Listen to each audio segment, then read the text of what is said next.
We stopped at the garage, and as I grumpily made my way out of the car, June grabbed me, stopping me from stomping off to the apartment. Stop being grumpy. You're like a cat.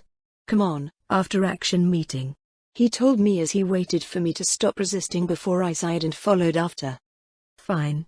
I grumbled at him, but followed after as we went out the window to the dojo.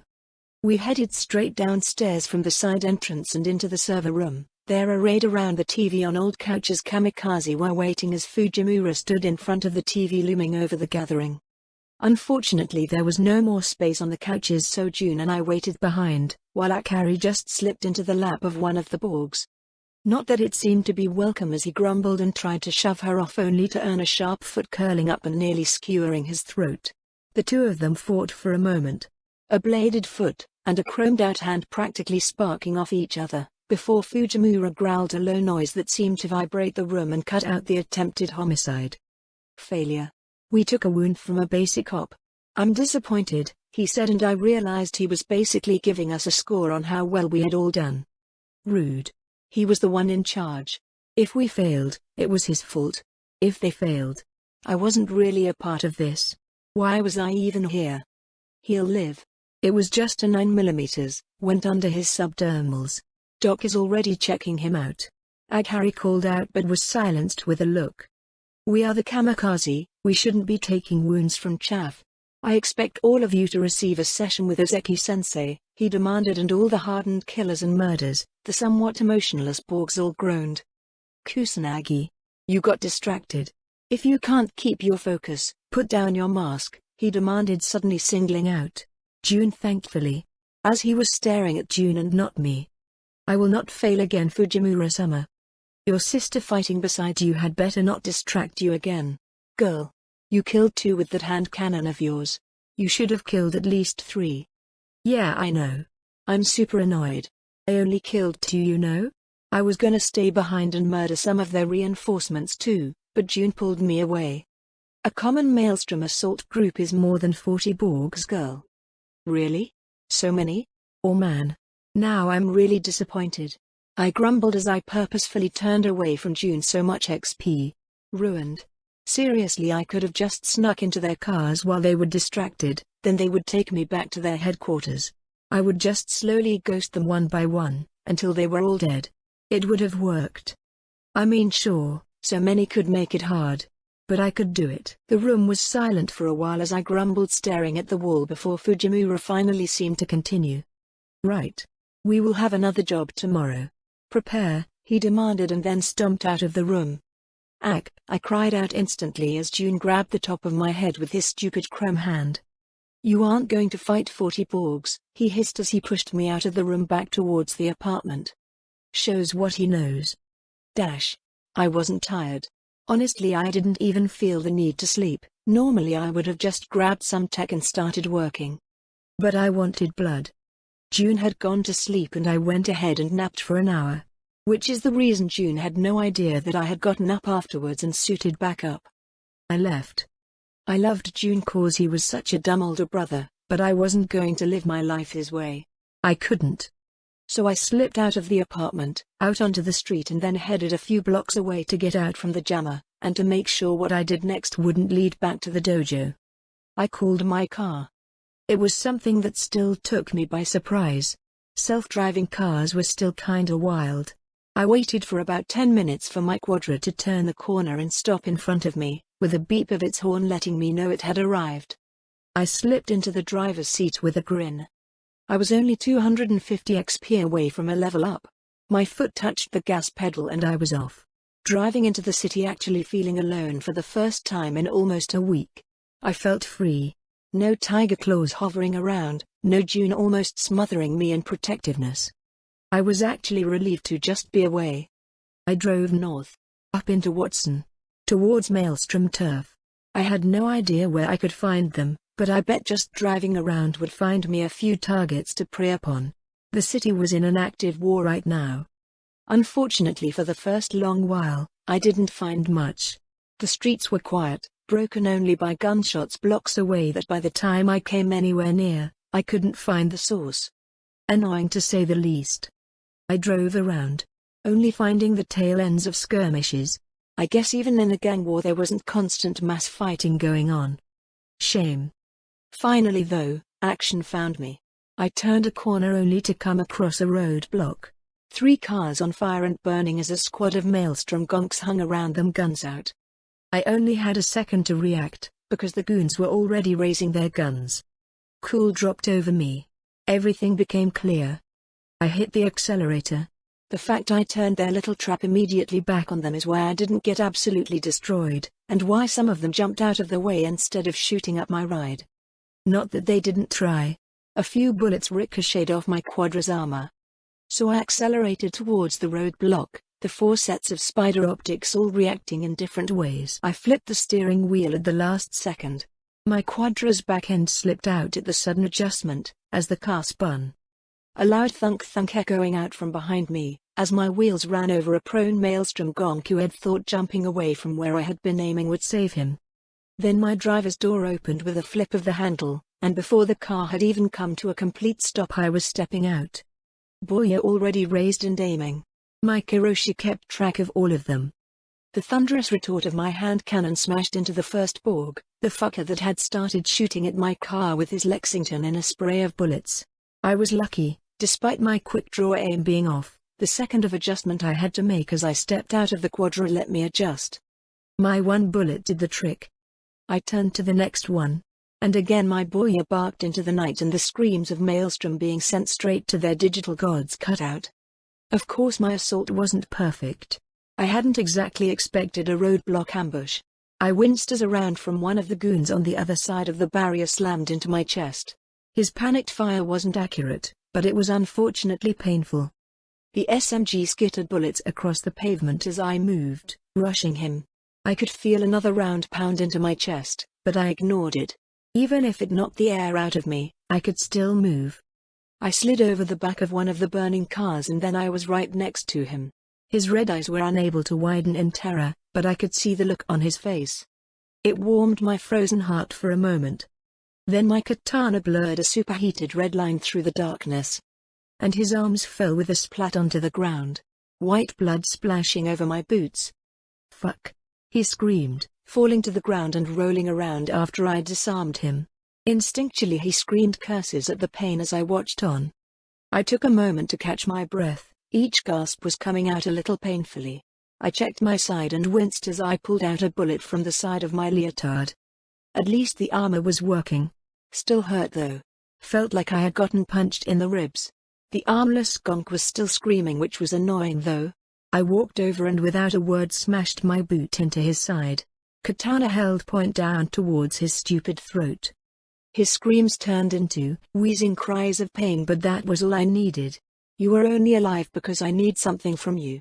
You want to stay alive? Answer my question. Where can I find the Spider Ripper doc? The Maelstrom gonk was still whining in pain, but he seemed to hear me.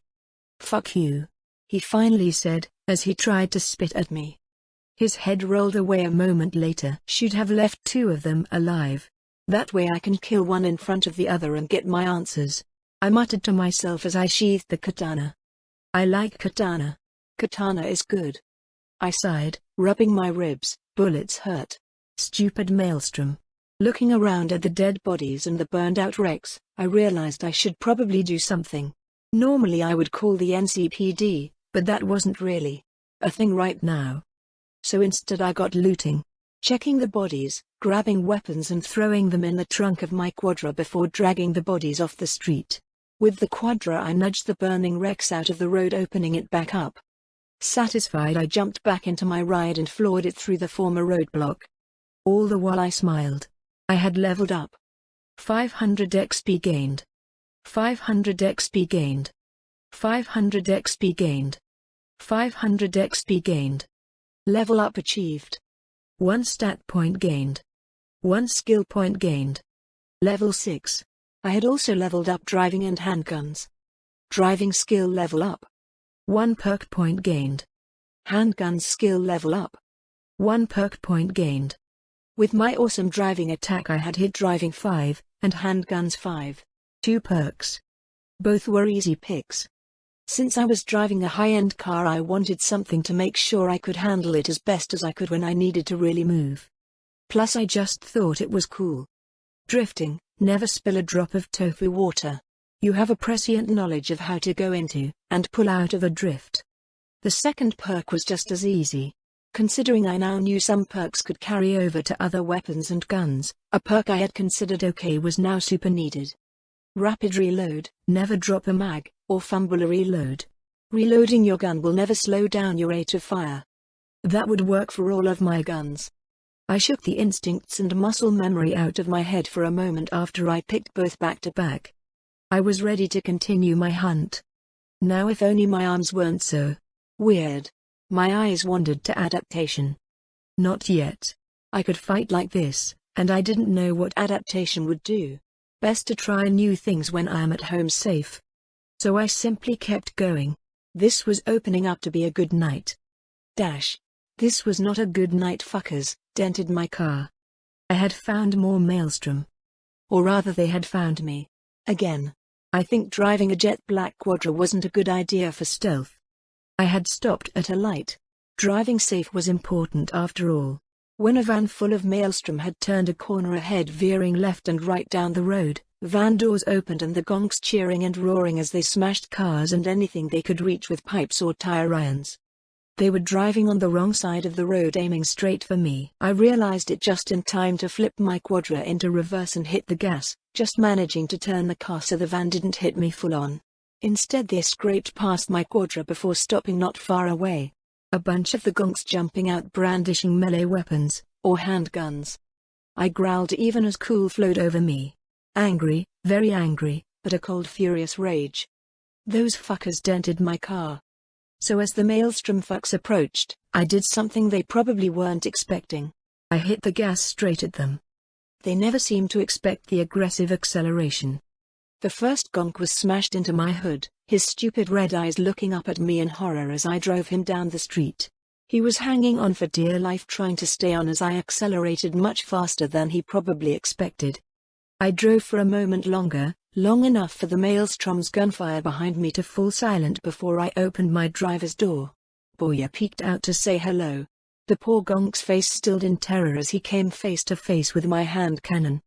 I was really thankful that the Quadra didn't have a windshield, but instead an armored chassis and a digital screen, because the blood splatter would have taken minutes to get rid of with windshield wipers. 500 XP gained. I looked back, the other maelstrom had rushed to their van and were chasing me. I hummed a little as I hit the accelerator. My hands danced over the steering wheel, as I took a turn in a drift. I looked into my rear-view mirror expecting to see them chasing me, only to realize a problem. They were fucking slow. Just the drift, and my acceleration alone meant they were already losing me. I couldn't accept that. These fuckers had tried to kill me. They had scratched and dented my car. I just spent thousands of eddies fixing that. And killing people was my job. These gonks were so slow. I accelerated again. Drifting into an alley between two parked cars, I raced to the next street, and then took a left, and another left. I slowed down around the next corner. Lights off. Turning down the street and seeing the stupid maelstrom van slow rolling past the alley I had raced down. But they realized I had lost them. I grinned as I turned the engine off, and slipped into a parking space. Waiting as I watched the gonks pile out of the van to pick up their poor friend off the road. Eventually they grabbed him and dragged him into the van, a trail of blood running across the blacktop. Once they all piled in, they started driving off. I started up my engine keeping the lights off and did the same. That's right, you gonks. Lead me to some more XP. Did you know following someone is actually a lot harder than you might think? Get too far away and they could turn a corner and I might lose sight of them. Stay too close and they might notice the rumble of my engine behind them. I got really lucky. I didn't have any specific skill set helping here, but driving and ninjutsu came together to make sure I managed to keep on them through the streets of Night City. All the way to their little lot, tucked away between industrial parks. I made sure to park and disappear as I watched them turn in, wait for the gate to open and then finish driving inside. Perfect. I practically growled, hands reflexively clenching at the slaughter that I was now eagerly looking forward to. I reached over to the bag of guns that was still sitting on my passenger seat and opened it up, only to frown. All of it looked nice, sure, but I still learned my lesson from the kamikaze. If I went in loud I might not walk out. I took a deep breath and patted my poor carnage and tactician. I kept collecting shotguns, and not really using them. I would have to figure out something to do with them soon. But instead I secured the katana on my hip once more, and made sure my boyo was loaded and ready, with plenty of ammo in my thigh pockets, along with my medical pouches. Then I disappeared into the night. The entire area was poorly lit, old industrial parks and massive empty structures. I dashed down the sidewalk, my feet not making a single noise as I crept up to the gate the van had disappeared into. Peeking my head inside, I instantly jerked back. The gate led to a small lot area with 2 buildings on each side. The one to the left was unconnected to the main structure, looking more like an office attachment. Then there was the main structure, which had a rolling garage door that was closing. There were guards, but like I expected, the Maelstrom weren't so much looking around as just lazing around the area. One was on the ground floor, back against the office building, sitting in a broken old lawn chair, a little TV on a stand in front of him that he was watching. But there were cameras. And I had noticed someone standing on top of the garage as well, turning and walking away from the courtyard. Probably having checked on the van coming in before disappearing back over the roof.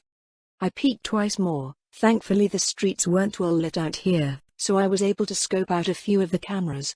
A quick scan using my Kiroshi told me everything I needed to know. They were definitely connected to a secure system. If I tried to breach them, they would definitely signal an intrusion, because even with a glance I could see they were more secure than I would normally attribute to Maelstrom. Luckily ping was still safe to use. My eyes flashed as I peeked out and pinged the camera hanging over the actual entrance door to the garage. A moment later the quick hack went through and my vision, even through the wall, suddenly had a golden line showing me where to go. I still loved seeing the Wi-Fi connections between all the systems. Although this time I was impressed. They definitely had an actual netrunner running things, because my ping only had a single connection point. According to all the knowledge I had gained on netrunning, that meant the system was secured. Each camera might have a single hub system, but each spoke was cut off, meaning I couldn't just see every camera or security system on the system. I would have to breach the hub to be able to do that. Unfortunately the line led inside, which means I would have to sneak in with the cameras still active and take it out in the netrunner without sounding an alarm. I pulled up my stat screen for a moment. I did have a stat and skill point. It was just one more point. I could always start saving for the adaptation right after. Plus I might even get enough kills. My finger aimed to hit the button, even if it was all virtual, but I did like the feeling of actually pushing the buttons, but I stalled. No. I could do this. I needed to experiment with adaptation when I got home. The foreign feeling of my new arms made this an absolute priority. Even if it would put my cool all the way to 9. Such a big number. I shook it away. I could still level ninjutsu without spending a point right now. Time to work for it. So I shook the idea out of my head and decided to find a way in. There wasn't anything on this side of the gate, so I backed up a bit and did a fun little acrobatic somersault. I tumbled forward and then back to my feet on the other side of the gate. So fast and in the dark I knew the gong watching TV couldn't have seen me. I smiled as I got an athletics alert, but I immediately started moving silently again. Time to sneak through this Maelstrom base. I paced around the outside of the lot. The concrete wall surrounding the place was topped by barbed wire, but after searching around I found an alley on the back side that had another gate leading from it, and from here, I was in even greater shadow. With it I could scope out the layout, including keeping an eye for the guy on the roof. After a minute of peeking and checking out the layout, I realized I was gonna have to kill the guy on the roof if I was going to get in. He had moved away from the edge, but with a bit of effort and pulling myself up on the concrete wall, carefully avoiding the wire and peeking over, I had spotted him. He was camped in a little structure they had set up on the roof. I could faintly hear a TV going from up there as well, so both guards were distracted. The easiest way to get up there was from the concrete wall, which only had a small gap to the roof, but the barbed wire was in the way. I couldn't exactly walk through that, it would slice me to ribbons. Or just knock me down like it did in the game. No, wait. This wasn't a game. I rolled my eyes because bonking my head might make noise, and it would definitely be motion, which was anathema to stealth. Stillness is sightless. I slipped past the rear gate towards the back corner of the property. The darkest, quietest section. It was also well hidden from any of the cameras. With a grin I pulled out my katana, the blazing hot edge glowing in the darkness. I held it up and slowly cut through the razor wire. The heat slowly melted through the strand, and after a minute I had sliced 2 cuts into the wire. Then came the hard part. Slowly, before the wire could fall and make a racket, I turned off the heat blade and used the sword to slowly gather up the small section of the wire I had cut. Then, mostly thanks to the strength in my new arms, I lifted it off the wall and slowly let it fall to the ground outside the complex. I breathed a sigh of relief when I was done, sheathing my katana and stretching my back because that had been pretty rough on my shoulder muscles. The tension in between my shoulder blades felt horrible. I rolled my shoulders, but that didn't do anything, not like it used to. They weren't even attached to the muscles in the same way. The tension simply sat there like a rock. I could feel my fingers practically twitching as I felt muscles try to contract and shift, try to adjust against unyielding chrome. I shook it away, deep breath in and out. I now had a way in. Focus on the mission. I quickly jumped the fence, parkour, making the whole thing child's play as I then basically stepped onto the roof of the garage. My trusty knife was pulled free as I lowered myself to the ground and almost crawled up to the little hidden structure. It was a couple pieces of garbage nailed together resting on an AC unit. The whole thing was just wide enough for him to sit inside on a chair with a little TV and a table. Luckily he was distracted by the TV. I scanned him first, making sure he wasn't protected with subdermal armor. I was starting to hate running into cheaters who used subdermal armor. He wasn't. At least not everywhere. Knife went in and out, and his TV got sprayed with arterial blood, but it was quiet. I made sure he slumped over in his chair. No one would ever notice. 750 XP gained. I blinked.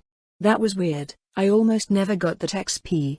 It was usually only 500, or 1000. Why was this guy an odd number? Maybe it was the partial armor? He would be tougher than a normal gonk on the street, even if his subdermal wasn't a full covering.